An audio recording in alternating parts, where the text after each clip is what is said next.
तो साथियों नमस्कार, मैं हूं आपका स्वतंत्र फोटो जर्नलिस्ट और मैं आज आ पहुंचा हूं ह्यूमन राइट एक्टिविस्ट और लाइफ कोच विक्की जी के पास। सर नमस्कार। नमस्कार 24 सितंबर 1932 को जो पूना पैक्ट हुआ था जी। उसको सर थोड़ा सा विस्तार से बताएं जिससे कि हम आम जन को इसके बारे में समझा सकें। पूना पैक्ट को समझने से पहले हमें कम्युनल अवार्ड को समझना पड़ेगा। दरअसल स्थिति ये थी कि जो गोलमेज सम्मेलन हुआ था दूसरा, उसमें सारे प्रतिनिधियों को बुलाया गया था लंदन में। बाबा साहब भी वहाँ गए थे।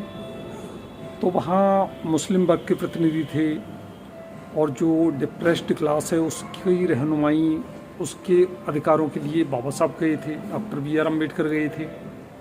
तो सभी की कोशिश थी कि उनको ज़्यादा से ज़्यादा अधिकार मिले। तो बाबा साहब ने भी अपनी बात रखी। तो उसमें दो बातें मुख्य रूप से थी कि जो वर्ग है, जो दलित वर्ग है, वो काफ़ी अछूत है, उसको छूने से भी लोग परहेज करते हैं, अधिकारों से वंचित समाज है। तो उसको किस तरह से उसकी दिशा राजनीति की आगे बढ़ेगी, किस तरह से उसके राइट्स प्राप्त होंगे, इसकी जोरदार वकालत बाबा साहब ने वहाँ की थी।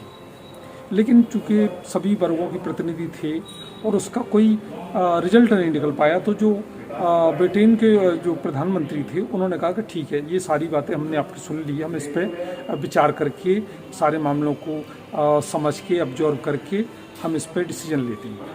तो बाद में उन्होंने इसको शायद 16 अगस्त की बात है 1932 की, उन्होंने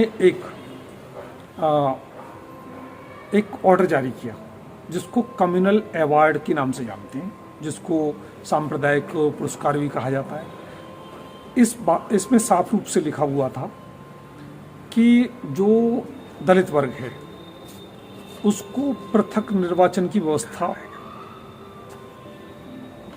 की जानी है।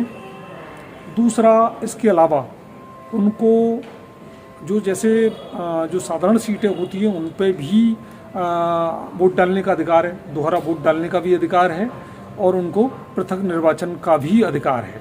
ये सर पृथक निर्वाचन को थोड़ा सा विस्तार से बता दें, जो लोग चूँकि लगभग 90 वर्ष पुरानी बात है जी तो शायद समझ ना पाए लोग। पृथक निर्वाचन का मतलब यह है कि जो दलित समाज का व्यक्ति ही खड़ा होगा और दलित समाज के लोग ही वोट करेंगे और वो ताकि वो दलित समाज की आवाज़ को, उनके जो अधिकार हैं उनकी लड़ाई बेहतर तरीके से लड़ सके। चाहे ये जी। तो इस बात को जब गांधी जी ने सुना, गांधी जी उस वक्त आंदोलन कर रहे थे, जो यरवदा जेल है वहाँ थे। तो गांधी जी ने जब इस बात को सुना तो उन्होंने इसका विरोध किया और उन्होंने जो ब्रिटेन के प्रधानमंत्री थे उनको लेटर लिखा। तो ब्रिटेन के जो प्रधानमंत्री थे रामजे मैकडोनाल्ड उनका नाम था। तो उन्होंने स्पष्ट रूप से बता दिया कि इसमें हम कुछ नहीं कर सकते, ठीक है, अगर आप इसमें कुछ करना चाहते हो कुछ, तो डॉक्टर अम्बेडकर से आप समझौता करिए, इस मसले पे आप डॉक्टर अम्बेडकर साहब से बात करिए और तो हम इसमें कुछ अमेंडमेंट कर सकते, नहीं हम इसमें कोई अमेंडमेंट नहीं कर सकते। रिजल्ट ये हुआ कि जो गांधी जी थे, गांधी जी ने जेल में ही आवरण अनशन इसके विरुद्ध शुरू कर दिया। और दरअसल गांधी जी का कहना ये था कि ये जो मुस्लिम क्लास है इसको रिजर्वेशन ऑलरेडी पहले से था, अब ये दलित वर्ग को जो रिजर्वेशन की जो इस तरह से जो व्यवस्था, पृथक वोट की जो व्यवस्था की नहीं, तो सर आप कह सकते हैं कि गांधी जी राष्ट्रपिता महात्मा गांधी दलित विरोधी मानसिकता के थे। देखिए, ये जो दलित विरोधी और ये नहीं, उनका दरअसल एक अलग कॉन्सेप्ट था, उनका एक सोचने का नज़रिया अलग था। दरअसल गांधी जी की और डॉक्टर अम्बेडकर साहब की प्रायोरिटी जो थी, प्राथमिकताएं थी, उनमें अंतर था। गांधी जी ये चाहते थे कि पहले देश आज़ाद हो जाए और बाद में हम जो छुआछूत की प्रॉब्लम है, जातिवाद की प्रॉब्लम है, उससे मिलजुल के लड़ लेंगे। लेकिन डॉक्टर अम्बेडकर का स्पष्ट कहना ये था कि हम आप लोगों की यानी सवर्णों की गुलामी झेल लें, अंग्रेजों की गुलामी भी झेल लें, तो आप छुआछूत के लिए प्रयास क्यों नहीं करते हो, तो सब मिलजुल के देश को आज़ाद करा लेंगे। तो ये प्रायोरिटी में अंतर था। और गांधी जी की इसमें मंशा ये थी कि जो दलित वर्ग है वो भी एक हिंदू समाज का अंग है।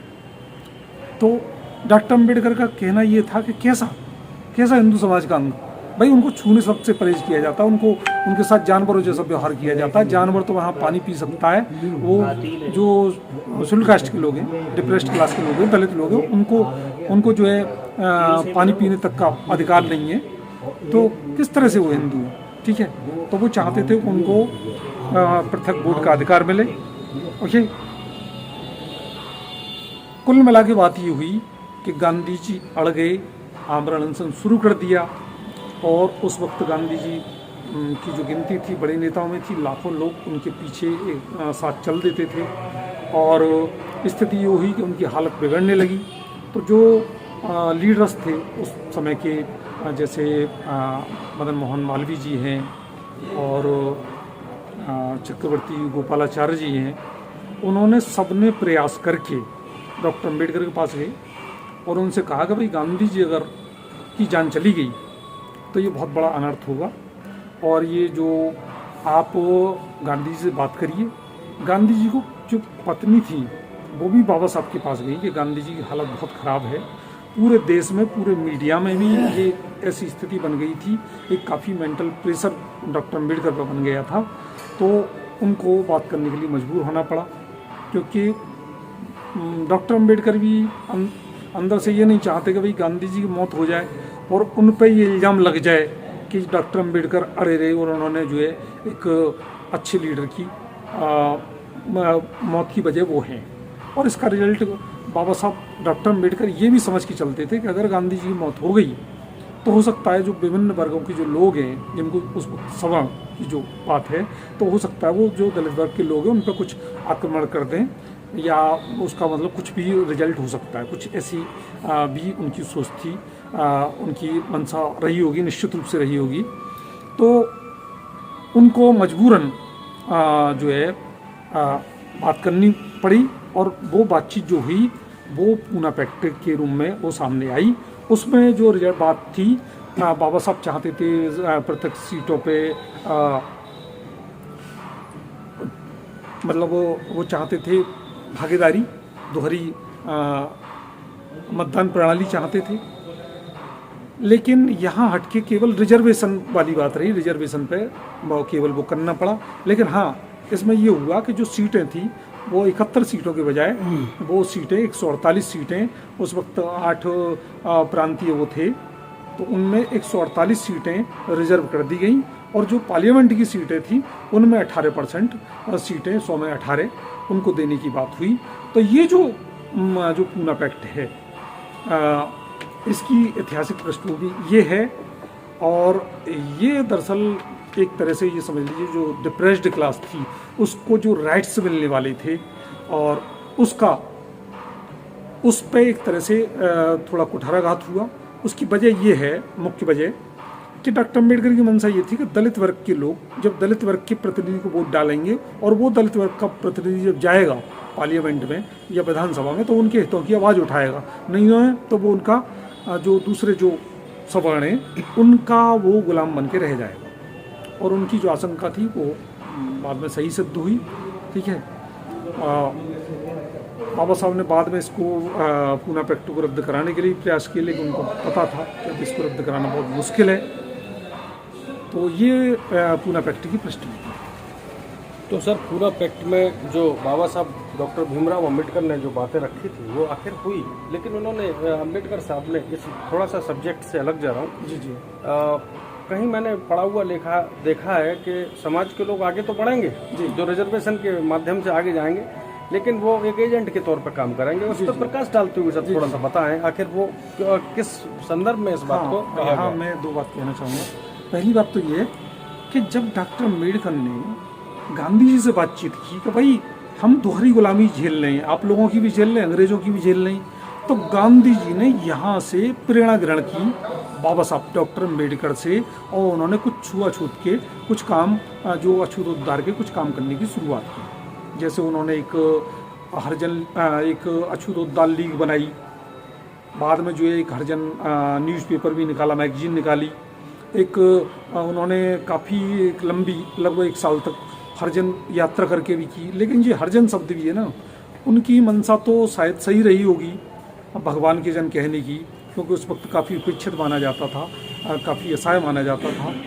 लेकिन ये कहीं ना कहीं उनसे अच्छी भावना होने के बावजूद भी गांधी जी से ये गलती हो गई, क्योंकि इसकी जो ये शब्द है, इसकी बैकग्राउंड में गांधी जी नहीं गए और एक नया नाम और दे दिया, हरिजन। दरअसल अगर टीबी की बीमारी है, उसको राजयक्षमा कह दो तो बीमारी तो दूर होती नहीं। गांधी जी ने उस वक्त एक डायलॉग बोला था, और वो ये बोला था कि डॉक्टर अम्बेडकर, तुम जन्म से अस्पृश्य हो, यानी तुम जन्म से दलित हो, और मैंने दलित होना स्वीकार कर लिया है, ओके। लेकिन दलित होना स्वीकार कर लिया है। बाद में डॉक्टर B.R. अम्बेडकर ने एक बुक लिखी थी, बुक का नाम था what Gandhi and Congress have done to untouchables.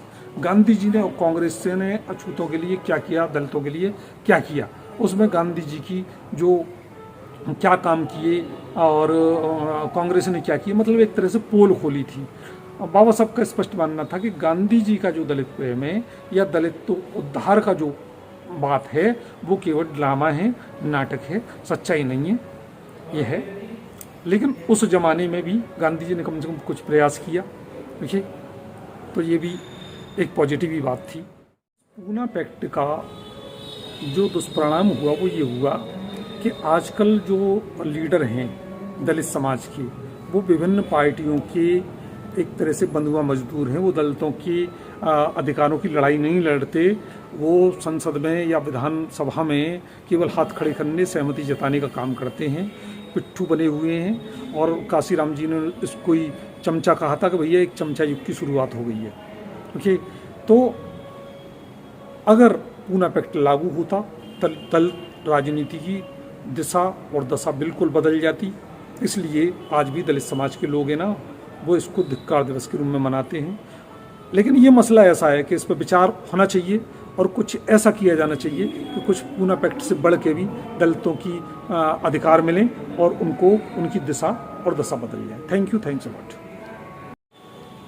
दोस्तों, ये थे हमारे साथ ह्यूमन राइट एक्टिविस्ट और लाइफ कोच रोहितास कुमार विक्की जी। इन्होंने गागर में सागर भरने का काम किया है। यकीनन हम इसको विस्तार से गूगल या पुरानी पुस्तकों के माध्यम से और ज्ञान एकत्रित कर लोगों को जानकारी देने का प्रयास करेंगे। बहुत बहुत धन्यवाद। जय हिंद, जिंदाबाद।